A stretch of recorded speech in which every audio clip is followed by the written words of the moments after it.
अब अगला क्वेश्चन करते हैं। इसमें थोड़ा डायरेक्शन का पंगा पड़ेगा। लेट्स सी आप क्या समझते हैं। तो हम बात करते हैं मैग्नेटिक फील्ड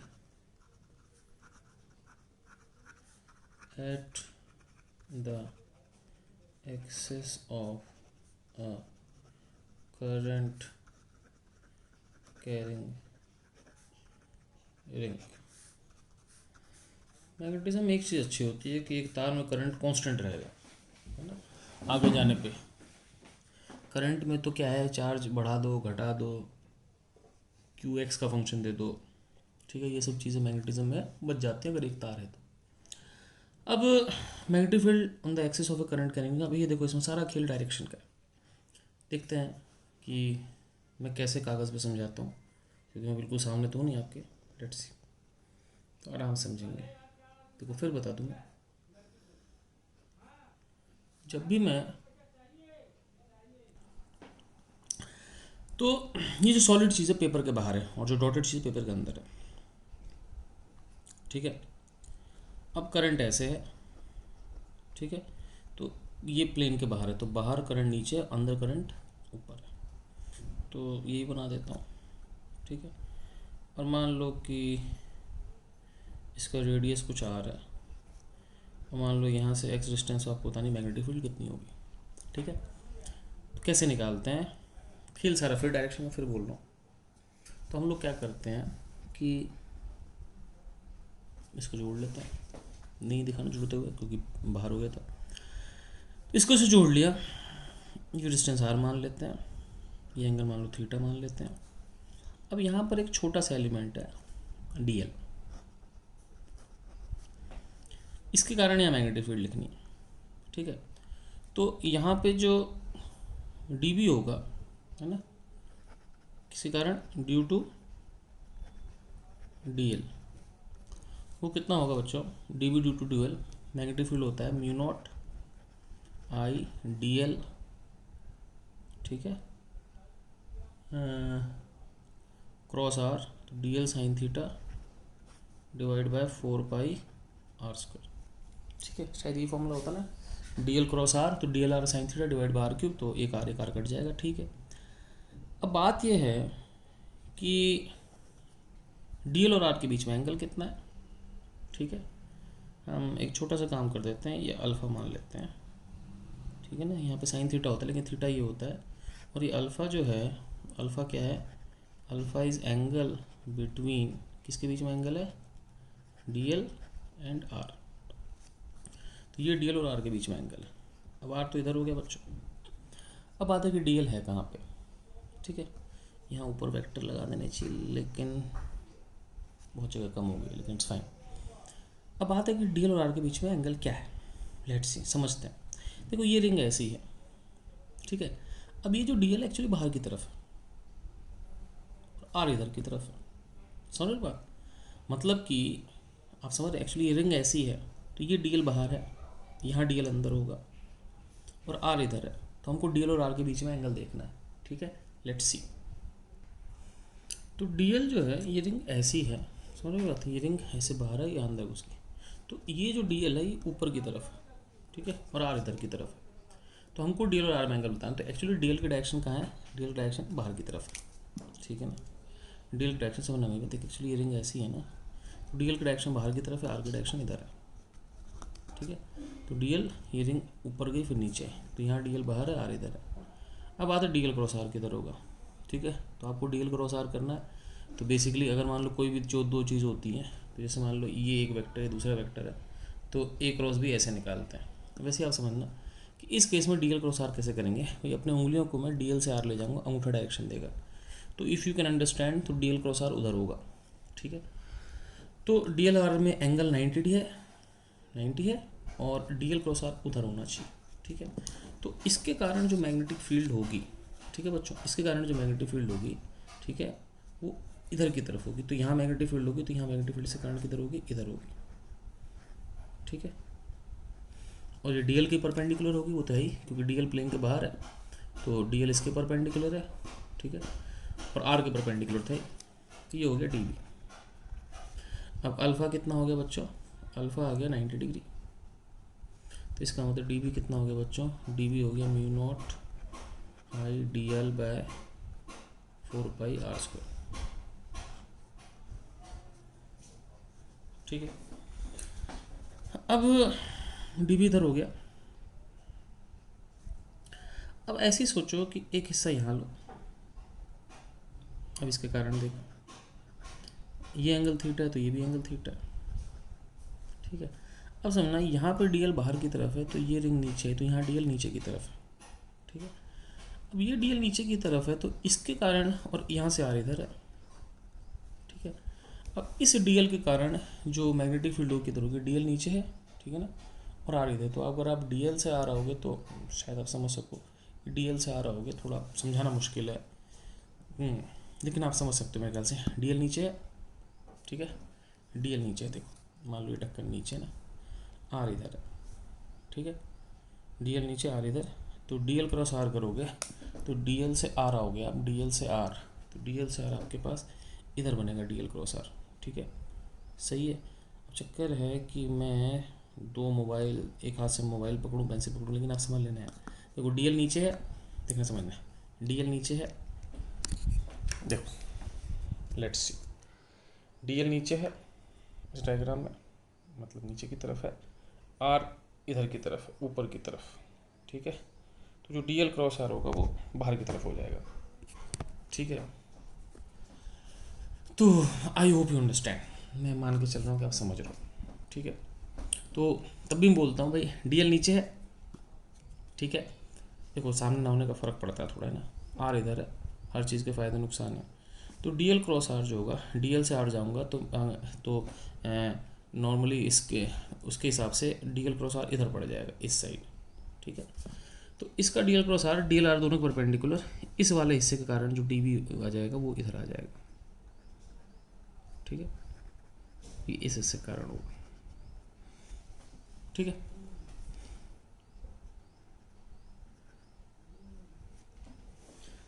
अब हुआ क्या, ये डी बी हो गया।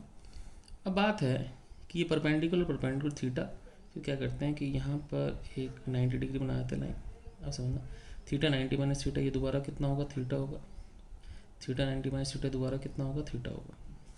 ठीक है, अब समझना D B cos theta cut गया, कितना बच जाएगा, डी बी साइन थीटा। तो ये जितने भी डी बी होंगे वो सब कट जाएंगे और ये डी बी साइन थीटा बन जाएगा, बच जाएगा। ठीक है, अब सोचो कि मैंने दो हिस्सों की बात करी, लेकिन हर हिस्से का ऐसे ही होगा कि हर हिस्से के मैग्नेटिक फील्ड ऐसे, जैसे कि मान लो कि अगर एक हिस्सा रिंग का ऊपर है तो उसको आपने जोड़ दिया, उसकी मैग्नेटिक फील्ड इधर बाहर की तरफ बनेगी।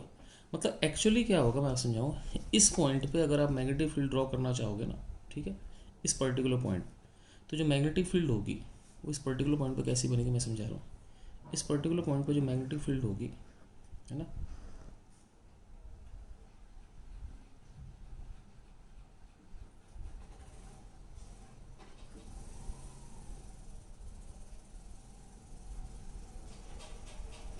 इस तरह होगी।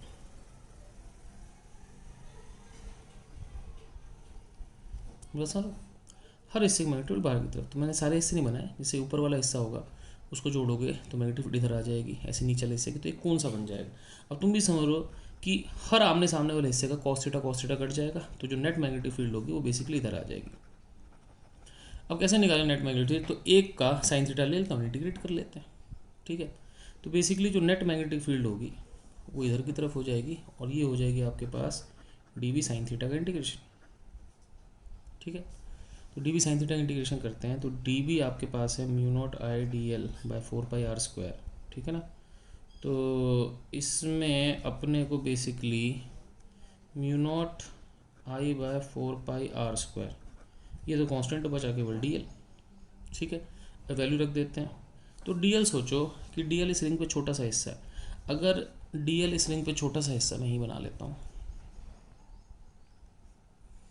अब डी एल एक छोटा सा हिस्सा है, अब ऐसे सारे सारे सारे सारे सारे सारे सारे डी एल को मिला दोगे अगर, है ना, तो डी एल का इंटीग्रेशन क्या हो जाएगा, इस पूरे रिंग का सर्कमफ्रेंस जो कितना हो जाएगा 2πr। ठीक है, तो ये हो जाएगा म्यू नॉट आई बाय 4π, अब r², आर ई वाला डिस्टेंस था, तो आर का स्क्वायर क्या होगा, बड़ा r² प्लस x², तो r² कितना हो गया, r² प्लस x², और डी एल कितना हो जाएगा 2πr। ठीक है। तो बेसिकली आपके पास आ गया mu not I 2 pi 4 pi cut गया आर बाय, ठीक है, R square plus X square, ठीक है, इंटू 2, ठीक है। अब अगर इसी फॉर्मूले के हिसाब से आप सेंटर पर निकालना चाहो तो ये एक्स डिस्टेंस पता है, तो सेंटर पर निकालना चाहो तो आप एक्स को 0 कर दो, ठीक है। तो एट सेंटर, ठीक है, अगर आप सेंटर पे जाओगे तो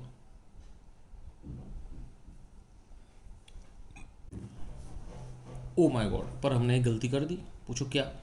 ये साइन थीटा था, हमने डी की वैल्यू तो ले ली, लेकिन हमको साइन थीटा जोड़ने थे सारे एक्स वाले कंपोनेंट। हमको D V cos theta D V sine theta से मतलब है। तो साइन थीटा जोड़ेंगे तो अपने पास एक साइन थीटा एक्स्ट्रा बचेगा, तो साइन थीटा यहाँ बचेगा, मैंने छोटा सा लिख दिया, यहाँ जगह ज़्यादा यहाँ लिख दिया, ठीक है।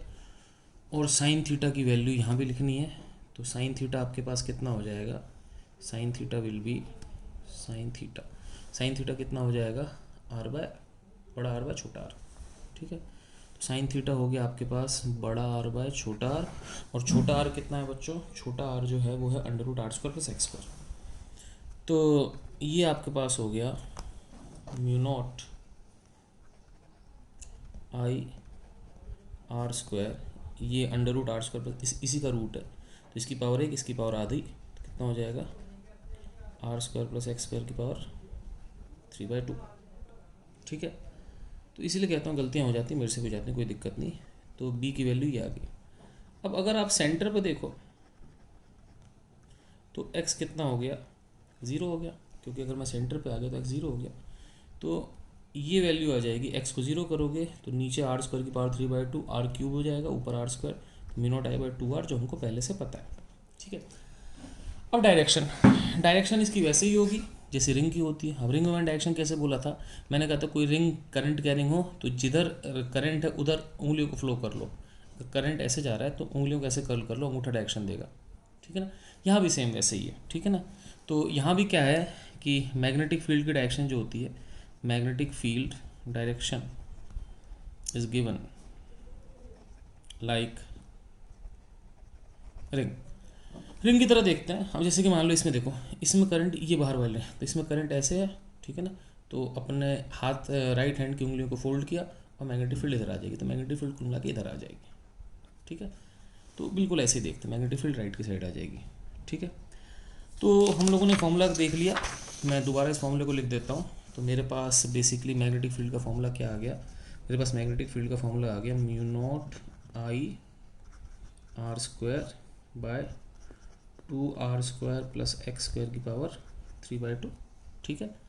ये फॉर्मूला आ गया। अब यहाँ भी ध्यान रखना कि if ring has n turns, अगर रिंग में n टर्न है, ठीक है, अगर रिंग में n टर्न है तो हम करंट को ni मान लेंगे, तो i की जगह ni आ जाए, क्योंकि सोचो ना अगर 2 तार है तो बेसिकली करंट 2i हो गया। तो अब आपके पास जो b आ जाएगा वो कितना आ जाएगा, mu naught ni R square by 2r square plus X square की पावर 3/2, ये आपका फॉर्मूला आ जाएगा, ठीक है। चलो भाई, तो मैग्नेटिक फील्ड की डायरेक्शन समझ गया। मैं तब भी बता देता हूँ कि भाई अगर आपके पास एक रिंग है, रिंग ऐसी है, मतलब ये चीज़ बाहर है, तो मैग्नेटिक फील्ड जो होगी वो इधर की तरफ होगी, आप ऐसे उंगलियों को फोल्ड करोगे इधर की तरफ। और अगर इसका उल्टा है, इसका उल्टा का मतलब कि अगर करंट ऐसे है, ठीक है, तो इसका मतलब करंट ऐसे, तो अपने राइट हैंड की फिंगर्स को ऐसे फोल्ड करना है, क्योंकि करंट जो है इस तरीके से, तो इस तरीके से करना है। तो मैग्नेटिक फील्ड किधर हो जाएगी, इधर हो जाएगी, कहीं भी एक्सिस पे ये रहेगा, सेंटर पे, एक्सिस पे, हर जगह। ऑफ एक्सिस आपसे कोई नहीं पूछेगा, ठीक है। अब हम चलते हैं इसके बाद आगे। अब एक छोटी सी बात सीखने की और है, जैसे कि मान लो कोई भी रिंग है, ठीक है ना, मान लो कि ये रिंग है,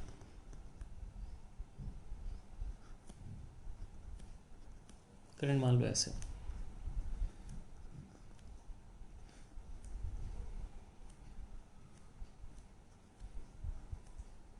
ठीक है। अब रिंग में करंट ऐसे है, तो हम लोग क्या करते हैं कि मैग्नेटिक फील्ड जो होगी राइट साइड होगी, तो मैग्नेटिक फील्ड जो होगी राइट साइड मतलब पॉजिटिव ही होगी। अब इस फॉर्मूले के हिसाब से देखना, इस फॉर्मूले में देखोगे आप तो x एक ही जगह आ रहा है नीचे, तो जितना x बढ़ेगा उतना मैग्नेटिक फील्ड कम होगा, ठीक है। तो x राइट और लेफ्ट तो फर्क नहीं पड़ता, मैग्नेटिक फील्ड मान लो ठीक है सेम ही रहेगी, अगर जितना राइट पे रहेगी उतना लेफ्ट पे रहेगी। जैसे मान लो x को राइट ले जाओ +1 -1 कुछ भी रहो तो फर्क नहीं पड़ता, स्क्वायर है। तो मैग्नेटिक फील्ड जो होगी जितना x बढ़ेगा उतना मैग्नेटिक फील्ड कम होती जाएगी, और ये ग्राफ जो है नॉन लीनियर है। तो इसका मतलब जो इसकी मैग्नेटिक फील्ड का अगर आप ग्राफ बनाओगे सपोज, है ना, तो मैग्नेटिक फील्ड का ग्राफ कुछ ऐसा है ना, जो भी ग्राफ होगा मैग्नेटिक फील्ड का, मान लो मैं इसको y एक्सिस मान लेता हूँ, है ना, तो मैग्नेटिक फील्ड का ग्राफ कुछ ऐसा होगा, मतलब नॉन लीनियर ग्राफ होगा, कर्व सा होगा, इस टाइप का होगा। मतलब मैग्नेटिक फील्ड सिंपल सी बात है, मैग्नेटिक फील्ड बढ़ेगी, सेंटर पर मैक्सिमम होगी, तो जितना x कम होगा उतना ज़्यादा होगा। तो B is max at centre, that is x बराबर 0। तो ये B वर्सेस x का ग्राफ हो जाएगा, ठीक है। अब हम चलते हैं आगे, ठीक। अब बात करते हैं बात magnetic field due to a charged rotating ring. अब हुआ क्या कि एक रिंग है जिस पे चार्ज है और रोटेट कर रही है, मान लो से पॉजिटिव चार्ज है कुछ, और ये रोटेट कर रही है, ठीक है। तो ये ऐसे रोटेट कर रही है, ठीक है। तो ये रोटेट कर रही है, तो रोटेटिंग चार्ज मान लो ओमेगा से रोटेट कर रही है, तो बेसिकली कैसे रोटेट कर रही है, तो रोटेटिंग चार्ज इज करंट। तो ये करंट है, और ये करंट कितना है, Q/T को भी सोचो। अगर मान लो मैं किसी एक जगह खड़े हो जाऊँ तो ये घूम के वापस आएगी, ऐसा मैंने घूम रही है, तो एक टाइम पीरियड में पूरा का पूरा चार्ज यहाँ से गुजर जाएगा, तो इसका जितना चार्ज होगा सारा गुजर जाएगा, और T कितना होता है 2π ओमेगा। तो इसका मतलब इसका जो करंट होगा Q/2π होगा। अब किसी एक्सिस पे, किसी डिस्टेंस पे जो मैग्नेटिक फील्ड होता है उसका वैल्यू सबको पता होता है। मैग्नेटिक फील्ड की वैल्यू क्या होती है बच्चों, मैग्नेटिक फील्ड की वैल्यू होती है μ0I/r² + x² 3/2, ठीक है ना। तो बस कुछ नहीं करना, सेम चीज़ ही रखनी है, r इसका रेडियस है, बस आपको क्या करना i की वैल्यू रिप्लेस करनी है। तो i की वैल्यू रिप्लेस करोगे, मतलब रिप्लेस करोगे, तो μ0r²/2r² + x² 3/2, ठीक है, इंटू आई की वैल्यू क्या होगी Q/2π। तो बस आई की जगह Q/2π रख दो। ऐसे सेंटर पर निकालना है तो भी यही करना है, लेकिन आई की जगह Q/2π लिखना है, मतलब Q/T लिखना है, T होता है 2π/ω, ठीक है। अब हम चलते हैं आगे। अब अगली जो चीज़ है वो थोड़ी कॉम्प्लेक्स है, और इसमें मेरे को काफ़ी टेंशन होगी समझाने में। तो लेट्स सी, सारा खेल डायरेक्शन का है, तो एक बारी मैं क्विक रिकैप कर रहा हूँ। क्विक रिकैप किस चीज़ का बच्चों, डायरेक्शन का, ठीक है। तो डायरेक्शन का बहुत सिंपल है कि कोई वायर है, ठीक है। तो अगर मान लो वायर ऐसी है, तो कोई वायर हो तो उसको अपना अंगूठे के डायरेक्शन में करंट को रखो, ठीक है, और आपकी जो उंगलियाँ होंगी वो बताएंगी। तो अगर मैं इसके आसपास एक रिंग बना दूंगा, ठीक है, ध्यान रखना हमेशा कि जो भी सॉलिड है वो पेपर से बाहर है। तो इसके आसपास जो होगा, अगर करंट ऐसे है तो इसके आसपास जो होगी, जैसे वायर में करंट मान लो ऊपर है तो इसके आसपास रिंग बन जाएगी, रिंग बनेगी तो इधर करंट इधर होगा, इधर नीचे इधर होगा, ठीक है। वायर का ये था सिंपल सी बात। और किसी भी रिंग का बड़ा सिंपल था, रिंग में ऐसे ही करना है कि जिधर भी रिंग है, जैसे मान लो करंट ऊपर है तो जिधर रिंग है उधर उंगलियों को फोल्ड कर ले, अंगूठा करंट देगा, तो इसका करंट इसका इधर, इसका मैग्नेटिक फील्ड इधर होगा, चाहे इधर चाहे इधर। और ऐसे ही अगर मान लो कि आपके पास सपोज करंट ऐसे है, करंट ऐसे है, तो अपन क्या करेंगे, उंगली को ऐसे रखेंगे, अंगूठा इधर होगा, तो इसकी मैग्नेटिक फील्ड इधर या इधर होगी, ठीक है। तो ये गिनी चुनी चीज़ें हैं।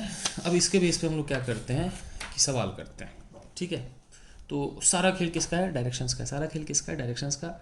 हम 3-4 प्रॉब्लम करेंगे, फिर एक अच्छी प्रॉब्लम करेंगे, फिर हम पढ़ेंगे सोलनॉइड के बारे में, 2-3 चीज़ें करेंगे, और इस चैप्टर को फिर, मतलब चैप्टर तो बहुत लंबा है लेकिन इस लेक्चर को ख़त्म कर देंगे। तो पहला क्वेश्चन करते हैं, ठीक है। पहला क्वेश्चन ये है कि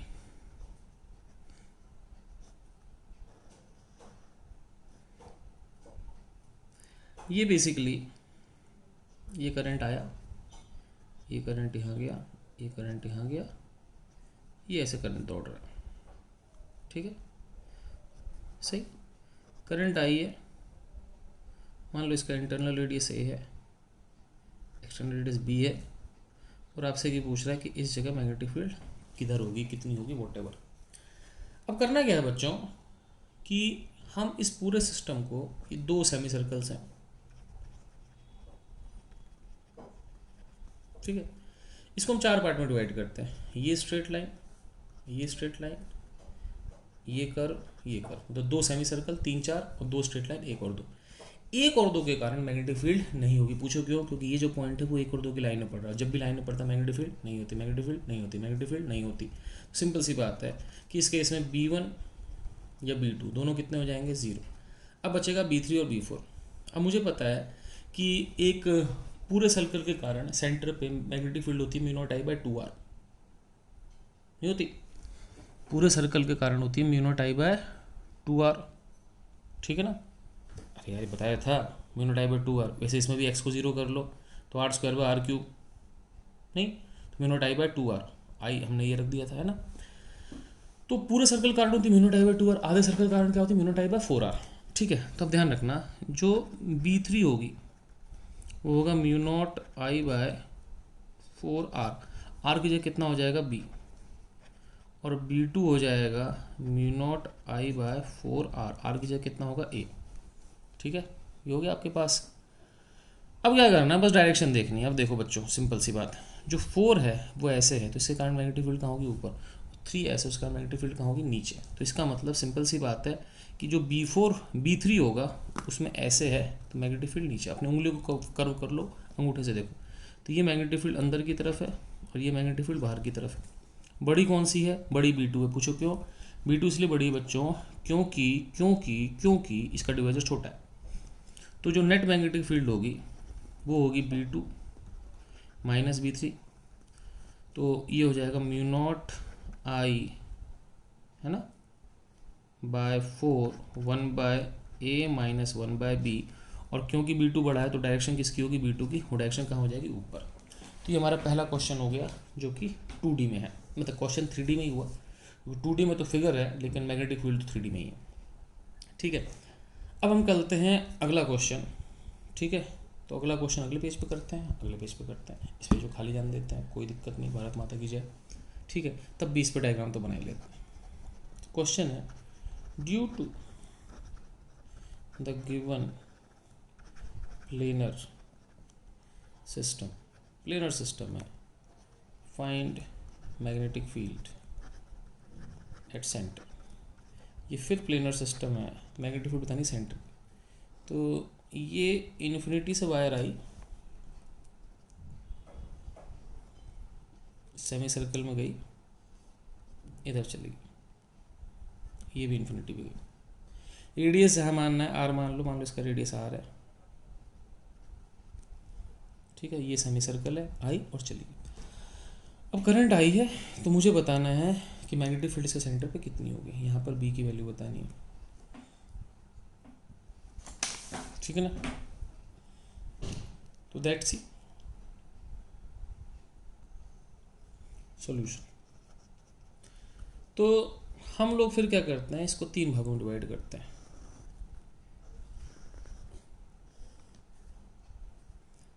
एक, 2, 3, ये इन्फिनिटी, ये इन्फिनिटी, ठीक है। अब ध्यान रखना, इसमें एक ऐसा इसकी मैग्नेटिक फील्ड 0 है। पूछो कौन सा? तीसरा वाला। पूछो क्यों? क्योंकि इसकी लाइन में। तो इसमें B3 तो हो गया 0, ठीक है। अब B1 क्या है? सेमी इन्फिनाइट वायर है,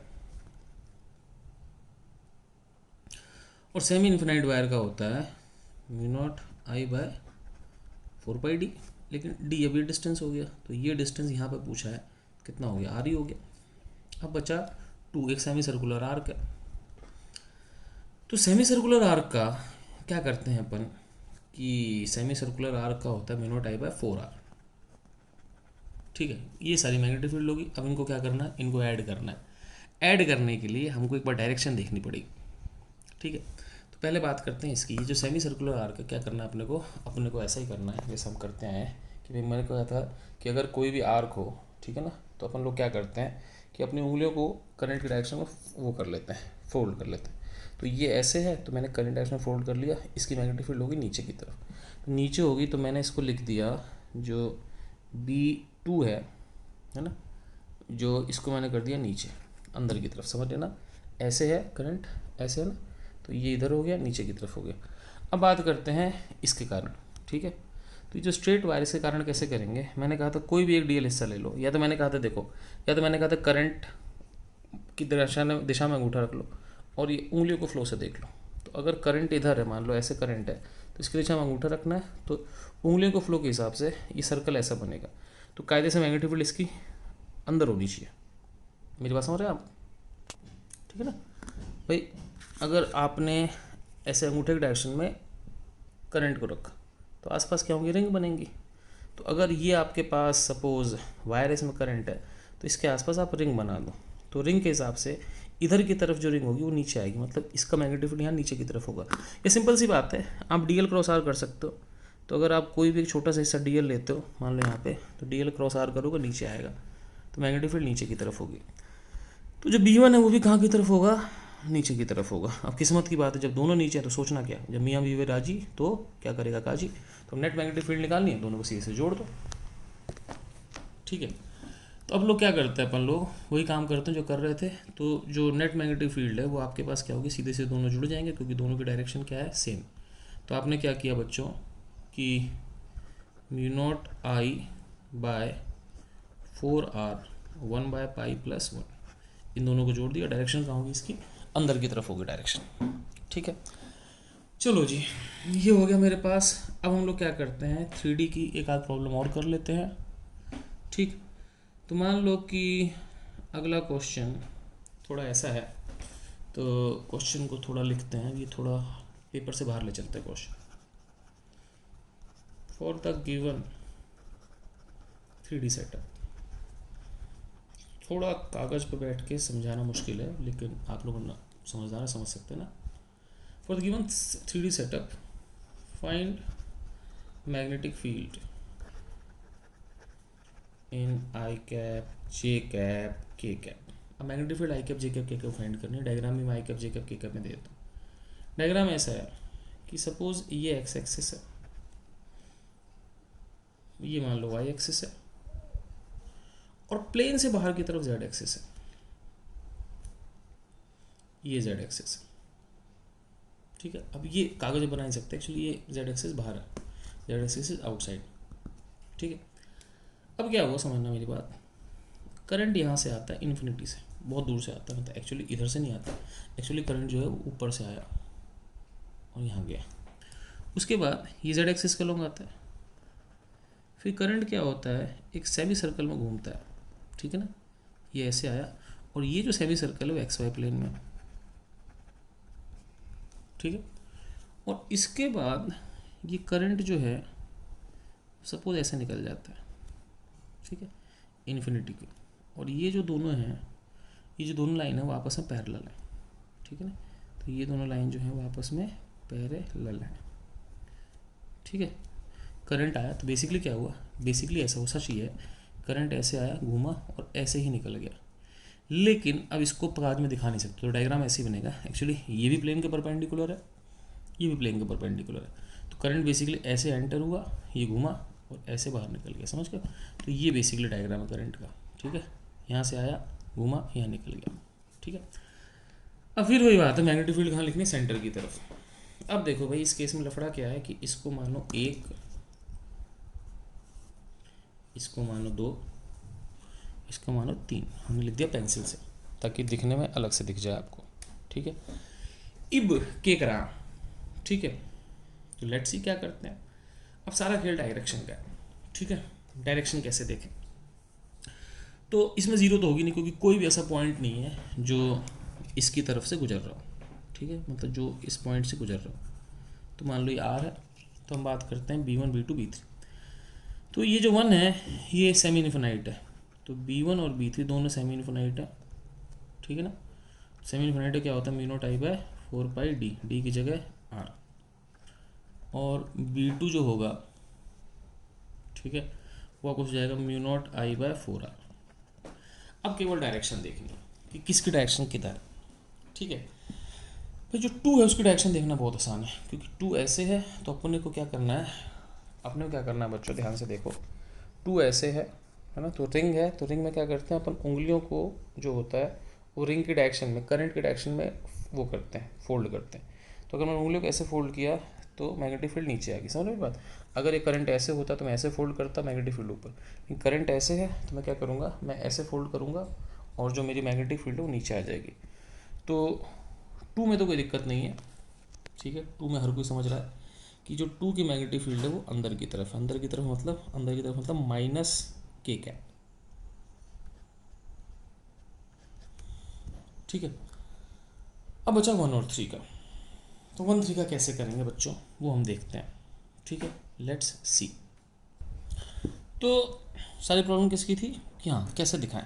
तो मैग्नेटिक फील्ड 2 तरीके से दिखा सकते हैं वायर की, या तो डीएल क्रॉस आर से कर लो किसी एक छोटे से एलिमेंट की, या फिर कर लो आप एक वायर के आसपास रिंग मान के, सर्कल्स मान के ना।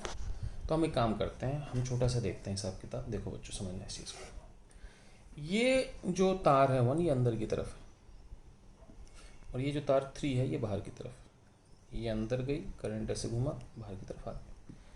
अब ये तार जो अंदर की तरफ है, ठीक है ना, ये डीएल हो गया, और इससे इसकी पोजीशन वेक्टर इधर की तरफ हो गई। तो बेसिकली क्या हुआ, समझना है इस चीज़ को, करंट अंदर है, पोजीशन वेक्टर इधर है। तो बेसिकली क्या है, समझना इस चीज़ को, जो डीएल है वो अंदर की तरफ है और आर इधर की तरफ है, समझ बात। डीएल अंदर की तरफ है इस तार के कारण, ये तार ऐसी है ही नहीं, ये तार ऐसी है, और इस पॉइंट से आर इधर की तरफ है। तो डीएल इधर, आर इधर, ठीक है। तो डीएल इधर और आर इधर।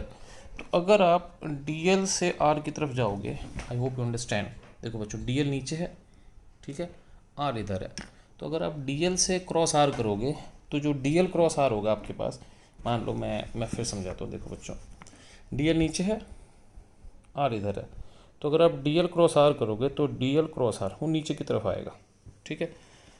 I hope you understand. और ऐसी तीसरी वायर में क्या होगा, तीसरी वायर में करंट बाहर की तरफ है, और यहाँ से जो पोजीशन वेक्टर है वो इधर की तरफ है, ठीक है। तो इस केस में क्या होगा, एक्चुअली डीएल इधर है और आर इधर है। तो इस केस में ऐसा होगा कि डीएल इधर और आर इधर। अगर आप डीएल क्रॉस आर करते हो तो नीचे की तरफ आएगा। I hope you understand. DL इधर, आर इधर, तो डीएल क्रॉस आर करोगे, डीएल क्रॉस आर आपका डीएल इधर, आर इधर, तो डीएल क्रॉस आर नीचे आ जाएगा, ठीक है। तो समझ ही गया हो गया, ठीक है। नहीं समझे तो आप मेरे को कॉल करके पूछ सकते हो, जब मिलूँ तब पूछ सकते हो। तो हम लोगों ने देखा था कि इसका डीएल इधर, आर इधर, तो डीएल क्रॉस आर आपके पास ऊपर आ गया था ना, ठीक। सॉरी, ये डीएल नीचे है, आर इधर है, ठीक है ना। तो डीएल क्रॉस आर आपके पास नीचे आ गया था ना, तो नीचे आ गया, इसका जो है नीचे आ गया, और इसका, ठीक है, भी नीचे आ गया, ठीक है ना।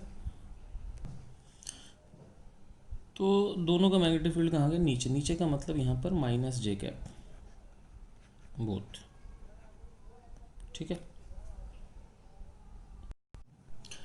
अब इसको ऐसे भी समझ सकते हैं, देखो सुनना मैं क्या कह रहा हूँ आपसे, कि सपोज हमको पता है कि कोई भी करंट, दोनों माइनस जे कैप होगा, मतलब दोनों इधर होगा नीचे की तरफ, downward in the paper, not inside paper, downward in the paper. मुझे पता है कि कोई भी करंट कैरिंग वायर होती है तो आसपास जो मैग्नेटिक फील्ड होती है रिंग्स के फॉर्म में होती है। तो अगर वायर अंदर है तो रिंग ऐसी बनेंगी, बाहर है तो ऐसे अंगूठा ऐसे रखना है तो रिंग ऐसी बनेगी। तो ऐसे भी देख सकते हो कि बेसिकली ये जो तार है, बेसिकली ये तार जो है इसका करंट अंदर है, इस तार का करंट कहाँ है, बाहर है। तो इसका करंट अंदर है, तो ये डायग्राम देखो, अब ये वाला पॉइंट कहाँ है, इसके राइट है। तो राइट के हिसाब से समझ में बात, ये देखो ये करंट अंदर है और ये इसका राइट पॉइंट, राइट के हिसाब से ये भी नीचे आ गया, है ना। तो 1 बोल देते हैं, है ना, ये 3 है, बताइए आपको। तो 1 के हिसाब से ये राइट साइड यहाँ पर कहाँ गया, नीचे, और 3 के हिसाब से देखते हैं ये लेफ्ट साइड है, तो लेफ्ट साइड क्या हो गया, ये भी नीचे हो गया। तो कहने का मतलब दोनों जगह जो करंट है वो आपके पास, दोनों का मैग्नेटिक फील्ड कहाँ है, नीचे ही है, ठीक है। अभी हो गया आपके पास, अब टोटल मैग्नेटिक फील्ड जोड़नी है, तो भाई इसमें कोई जोड़ने वाली चीज़ तो है नहीं, दिवाई इन दो के। तो B1 + B2 + B3 करोगे तो B1 B3 तो सेम ही है, तो B1 B3 हो जाएगा आपके पास इसका डबल, है ना। तो ये हो जाएगा आपके पास μ0I/2πr इंटू माइनस जे कैप, इसका डबल हो जाएगा, ठीक है। तो 4 की जगह 2 और प्लस μ0I/2r इंटू माइनस के कैप, ये आपके पास फील्ड हो गया, ठीक है। अब ऐसे आप हज़ारों क्वेश्चन बना सकते हो 3D में 2D में whatever, that's not a big thing, ठीक है। अब हम क्या करते हैं, एक और सवाल करते हैं, फिर इस लेक्चर को बंद कर देते हैं, ठीक है। अब मान लो अगला क्वेश्चन क्या है, अगला क्वेश्चन की लैंग्वेज थोड़ी गंदी है। लिखा है कि thin wire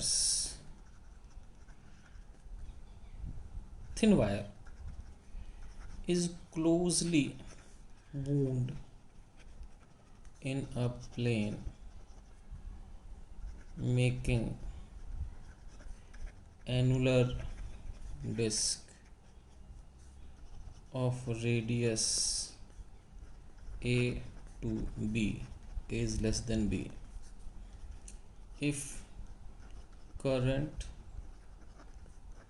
is I and there are n turns, find magnetic field at center।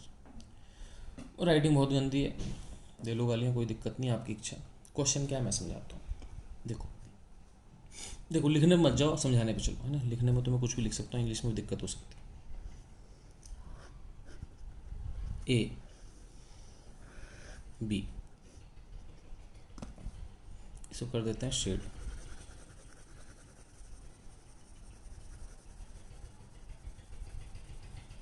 तुम कहोगे सर आपकी शेडिंग बहुत गंदी, भाई साहब बहुत अच्छी है, जितना टाइम है उसमें यही हो सकता है, ठीक है। हुआ क्या एक्चुअली मैं समझाता हूँ। यहाँ से आपने फिरकनी की तरह बेसिकली क्या है कि तार पे तार पे तार पे तार पे तार पे तार पे तार पे बिल्कुल पास पास पास पास पास पास पास पास पास पास थोड़ा समझ गया, ऐसे चिपका चिपका के आपने क्या किया, यहाँ से आते तार लपेट दिया, ठीक है ना। तो इसका क्या है कि अंदर का रेडियस ए है, बाहर का रेडियस बी है, ठीक है। तो इसको मैं दोबारा नहीं दिखा रहा, मैं दोबारा मैं ऐसे दिखा रहा हूँ कि ये रेडियस ए है, ये रेडियस बी है, और जैसा आपको समझ आ रहा है कि जो शेडेड हिस्सा है ना, इसमें तारें घूमी हुई है, ठीक है।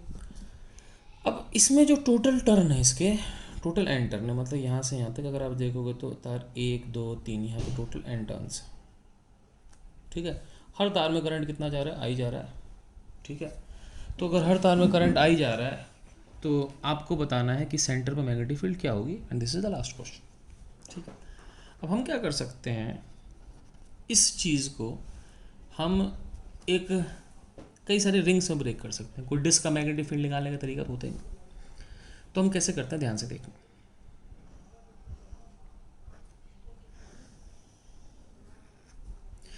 बिल्कुल सर्कल परफेक्ट नहीं है, टेंशन मत लो, मास्टरी परफेक्ट नहीं है।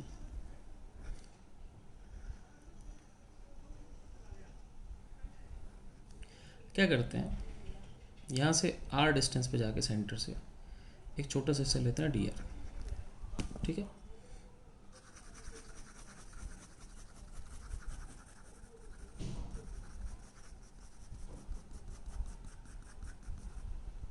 ठीक, अब क्या करते हैं,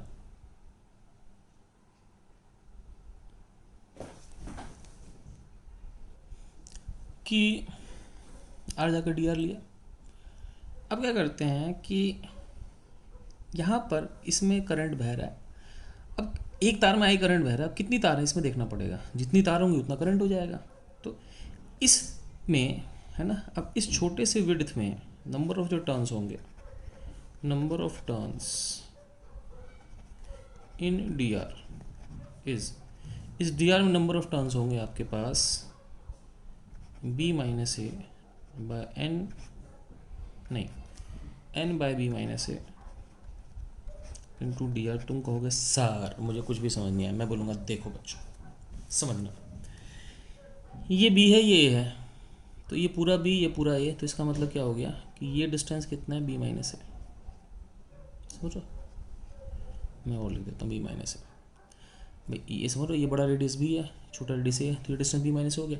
अब बी माइनस ए में तार कितनी बार घूमी, एन बारी, तो यूनिट लेंथ में कितनी घूमेगी, N by B minus A, और डी आर लेंथ में N by B minus into D R, इतने टर्न्स हो गए। तो इसका मतलब कि इस हिस्से में जो करंट है वो आ जाएगा आपके पास N D R by B minus A into I, इसमें इतना करंट हो गया। सो इतना number of turns into I. और मैग्नेटिक फील्ड कितनी होगी, सिंपल सी बात है, मैग्नेटिक फील्ड का फॉर्मूला कितना होता है, सेंटर में mu not I by two R. तो इसके कारण जो मैग्नेटिक फील्ड होगी वो होगी आपके पास म्यू नॉट आई, आई कितना हो गया, N D R I by B minus A, mu not I by two R, यही होती है ना भाई, ठीक है। इसका रेडियस आर है तो mu not I by two R होगी आपके पास, ठीक है। अब होगी, अब करना ही क्या भाई, अब यही करना है आपको कि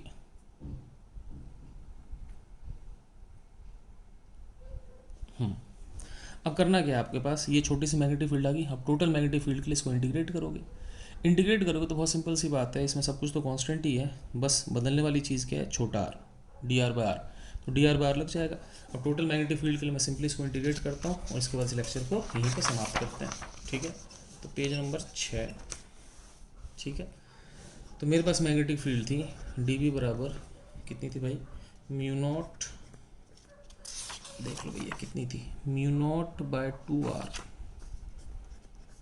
mu naught by two R, और बाकी कितना था, N T R I, mu not I by two R कर देते हैं ना, मैं फिर लिखूँगा म्यू नॉट आई बाय, देख लो देखो तसल्ली से देखो,